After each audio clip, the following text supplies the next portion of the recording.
السلام علیکم۔ اللہ تعالیٰ اس ملک قوم اور امت پر اپنا خاص کرم کرے۔ اللہم صلی علی سیدنا محمد وعلی آلہ بقدر حسنہ و جمالہ۔ تو آج ہم بات کریں گے عالم دین کی جو شان اور فضیلت کے بارے میں، یا جو علماء اکرام ہیں ہمارے، یا قاری حضرات ہیں، یا امام مسجد وغیرہ ہیں، ان کے حوالے سے یا ان کی فضیلت کے بارے میں آج ہم بات کریں گے۔ یہ بات کرنے کی وجہ بھی یہی ہے کہ میں نے یہ محسوس کیا ہے اور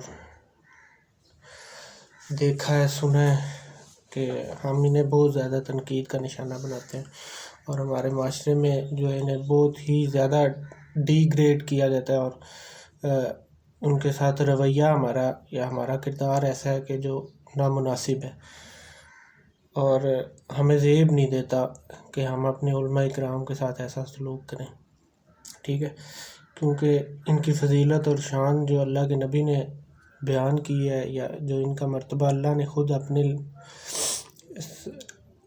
کلام میں رکھا ہے، وہ بہت اعلیٰ ہے عام مسلمان سے، ٹھیک ہے۔ تو اس لیے اس حوالے سے بات کر رہا ہوں تاکہ ہم احتیاط کریں اور سمجھ سکیں ان کی شان اور فضیلت کو اور ان کے کام کو، ٹھیک ہے۔ تو بہت سی حدیث میں علماء اکرام کی فضیلت بیان کی گئی ہے، اور ہمارا کردار ان کے ساتھ جو وہ ہے وہ ہم سب جانتے ہیں، ٹھیک ہے۔ میں آج بہت زیادہ دل برداشتہ ہو کے جب یہ بات میرے سامنے سے گزری اور میں نے سنی ایک عالم دین کی زبان سے، تو رب گواہ ہے مجھے کتنی تکلیف ہوئی کل جب میں نے وہ سنا، تو اور مجھے اس بارے میں جو ہے پھر ویڈیو بنانے کا یا اس حوالے سے بات کرنے کا جو ہے ضرورت پڑی۔ ویسے ہونا تو چاہیے کہ ایسا ہونا چاہیے کہ اس بارے میں کم از کم ہمارا کردار ٹھیک ہونا چاہیے تھا، کیونکہ ہم مسلمان ہیں، اللہ کے نبی صلی اللہ علیہ وسلم کا کلمہ پڑھتے ہیں، ٹھیک ہے۔ تو بہت ہمارے پیارے ایک عالم ہے پیر اجمل رضا قادری صاحب، تو وہ ایک واقعہ بیان کر رہے ہیں اپنی ویڈیو میں، تو وہ میں نے سن لیا۔ بس اس کے سننے کے بعد جو ہے میری طبیعت تھوڑی سی خراب ہو گئی، یا بس یہ کیفیت ہوتی ہے ہر ایک انسان کی اپنی اپنی، تو بس میری طبیعت یا کیفیت ایسی ہے کہ پھر مجھ سے رہا نہیں جاتا۔ تو وہ فرما رہے تھے یا کہہ رہے تھے کہ مجھے ایک دوست کا جو ہے نا فون آیا، اور وہ دوست مجھے کہنے لگا کہ میرا بچہ، وہ جو دوست ہے ان کا وہ بھی امام مسجد، ٹھیک ہے، تو ان کا بچہ کہیں مدرسے میں پڑھتا تھا یا طالب علم تھا مدرسے کا، تو وہ مدرسہ چھوڑ گیا ہے، یا دین کی تعلیم سے جو ہے وہ آوازار ہو گیا، یا چھوڑے جا رہا ہے اس کو۔ تو آپ کا بڑا حیا کرتا ہے یا آپ کو بڑا مانتا ہے، تو آپ ذرا اس سے بات کریں۔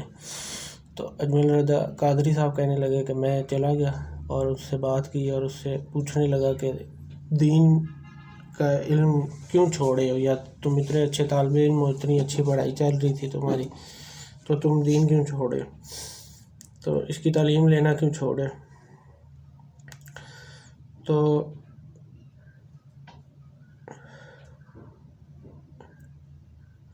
بچہ کہنے لگا کہ میں نے اپنے دوست سے بات کر رہی ہے، میں جا رہا ہوں، کوریا جا رہا ہوں یا کہیں باہر ملک جا رہا ہوں۔ میں نے پوچھا کیا ہوا، بچہ کہنے لگا میرا باپ یا میرے باپ کو 25 سال ہو گئے مسجد کا امام یا امامت کرتے ہوئے یا قرآن کا درس دیتے ہوئے، ٹھیک ہے، تو کیا دین نے آپ کو کیا دیا یا میرے ابا کو کیا دیا، ٹھیک ہے۔ تو یہ سوال اس بچے کا واقعی بہت جائز ہے اور بہت غور و فکر کرنے والا ہے، ٹھیک ہے۔ واللہ عالم میری آنکھوں میں تو آنسو آ گئے جب میں نے یہ بات سنی۔ تو اس بچے کی وجہ سن کر کہنے لگا کہ میرے گھر جو مسجد کے اوپر ہے، میری بہن قرآن حافظ ہے اور تہجد گزار ہے، اس کے رشتے کے لیے 2 عورتیں آئیں، تو جب ایک رشتے والی عورت کے ساتھ دوسری عورت جس نے رشتہ کرنا تھا، جب مسجد کی سیڑھیاں اوپر چڑھنے لگی تو کہنے لگی ہائے باجی یہ مسجد میں رہتے ہیں، ٹھیک ہے۔ تو یہ ہماری ماؤں کا حال ہے یا ہماری خواتین کا حال ہے، یہ ان کی سوچ کا. یہاں میرا بیٹا آئے گا مسجد میں کیسے آئے گا؟ ٹھیک ہے، شادی کے بعد یا آیا جایا کرے گا. ٹھیک ہے، تو بچہ کہنے لگا کہ مسجد میں آ کر وہ میری قرآن حافظہ بہن کو جو ہے رشتے کو انکار کر کے گئی ہے. تو جب اس نے انکار کیا تو میں نے فوراً ٹوپی پھینکی اور فیصلہ کر لیا کہ کچھ اور کروں گا، یہ کام نہیں کروں گا. اب اس کم بخت عورت کی عقل اور ہمارا اسٹیٹس کو ہے یا ہمارا معاشرہ جو سوسائٹی ہے، اتنی گندی اور گھٹیا سوچ اور عمل ہمارا اپنے دین کے وارثوں کے ساتھ. اب وہ خاتون کسی کی ماں ہوگی، کسی کی بہن ہوگی، کسی کی بیوی بھی ہوگی، رب اسے ہدایت دے.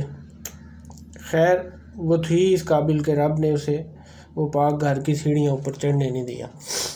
ٹھیک ہے، تو اب اس سے آپ اندازہ کریں کہ ہماری سوچ کتنی گھٹیا ہو گئی ہے یا ہمارا عمل کتنا گھٹیا ہو گیا ہے. تو جس عورت کا بچہ مسجد گیا ہی نہ ہو یا اس کو مسجد کی اہمیت کا پتہ ہی نہ ہو، اندازہ ہی نہ ہو، تو وہ تو پھر یہی کہے گی کہ میرا بچہ ہائے باجی، میرا بچہ واقعی مسجد آئے گا، یہ واقعی اس کے لیے ہائے کا مقام. تو اس بات سے اندازہ کریں آپ کہ ہمارا کیا لیول ہو گیا ہے یا ہماری سوچ کا گھٹیا پن میں کتنا لیول نیچے گر گیا ہے. ٹھیک ہے، اور اس پاک دامن بہن کے نصیب میں رب نے جو ہے بہت اچھے اور عمدہ کسی چیز کا بندوبست کیا ہوگا جو وہ عورت منع کر گئی. ٹھیک ہے، یہ ہے ہمارا کردار علماء کے بارے میں، اور ان کی عزت اور توقیر ہماری نظر میں اتنی ہے بس. ٹھیک ہے، جن کے بارے میں نبی کریم صلی اللہ علیہ وسلم نے کہا کہ علماء اکرام دین کے عالم، قرآن کے نورانی علم کے حافظ جو ہیں وہ وارث ہیں میرے. ٹھیک ہے، تو ہمارے واللہ رب سچا جانتا ہے کہ ہم نے کیسے بخشے جانا ہے. ٹھیک ہے، ایک اور حدیث کا مفہوم میں بیان کرتا ہوں یہاں کہ جن کے بارے میں نبی کریم صلی اللہ علیہ وسلم نے جو ہے کیا کہا کہ عالم دین کے لیے چونٹیاں بھی دعا کرتی ہیں اپنے دل میں. ٹھیک ہے، چونٹیاں کتنی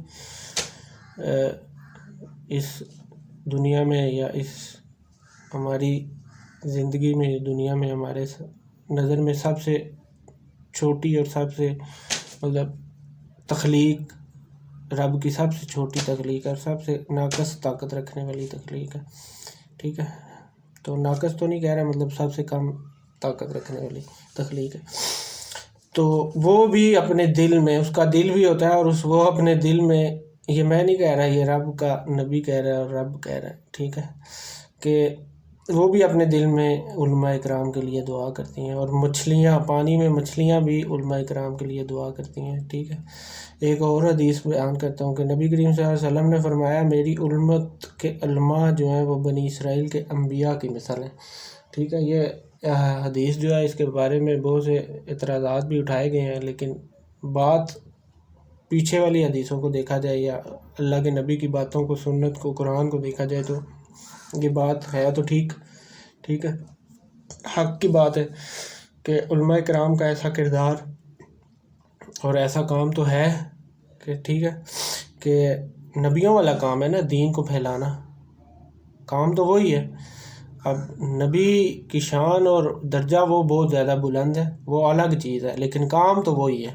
ٹھیک ہے، تو اب جواب دیں خود کو، اپنے اندر جھانک کر دیکھیں، یا اپنی اوقات ان علماء اکرام کے بارے میں یا ان کے سامنے جو 2400 گھنٹے موجود ہیں ہمارے لیے یا آپ کی خدمت کے لیے.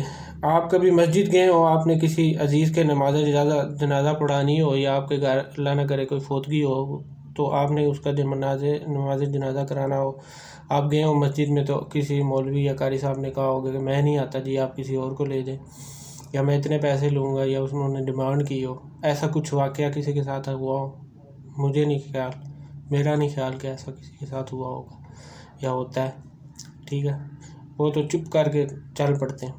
ٹھیک ہے، تو یہ ہے ہمارے علماء کی طبیعت اور ان کا ہمارے ساتھ رویہ اور ہمارا رویہ کیسا ہے یہ بھی ہم دیکھ لیں. تو اگلے حصے میں بات کرتا ہوں اسی حوالے سے انشاءاللہ.